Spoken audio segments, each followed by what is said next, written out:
United States has carried out its sixth straight night of military strikes on Iran as tensions over the Strait of Hormuz continue to escalate. Now, according to the U.S. Central Command, the latest wave of strikes concluded early Friday with Washington vowing to respond to what it calls Iranian aggression in the Gulf.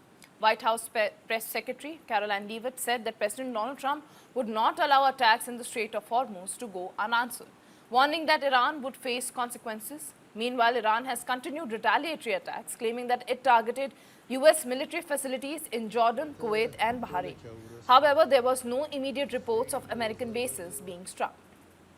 Iran's military has also issued a fresh warning, saying that it will target all regional infrastructure if the United States attacks Iranian civilian infrastructure. The conflict has also taken a growing humanitarian toll. Iranian authorities say that at least 38 people have been killed and more than 400 have been injured in the U.S. strikes since June 22. The death toll from a U.S. strike on the Bandar-e-Khamir bridge has risen to 7, according to Iranian media. And now in another development, Iran's army claimed that responsibility for the attacks on U.S. military sites in Kuwait, Bahrain and Syria. Qatar has also reported fallout from the conflict. Its interior ministry said that a child was injured by a falling shrapnel after Qatari air defenses intercepted multiple Iranian aerial attacks. Meanwhile, a U.S. missile strike reportedly hit the maritime control tower at Shabar port for the third time in a week, further escalating tensions around Iran's strategic coastline.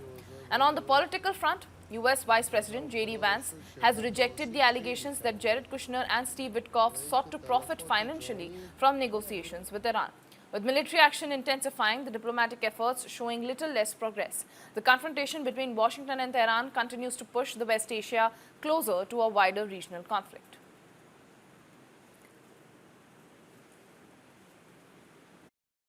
Iran very much continues to talk to the United States of America and express that they want to make a deal with us because they are suffering devastating blows on behalf of our United States military. The reason, and this is important for the American people to understand, the reason for the recent strikes over the course of the last several days is because Iran violated the Memorandum of Understanding that we struck with them.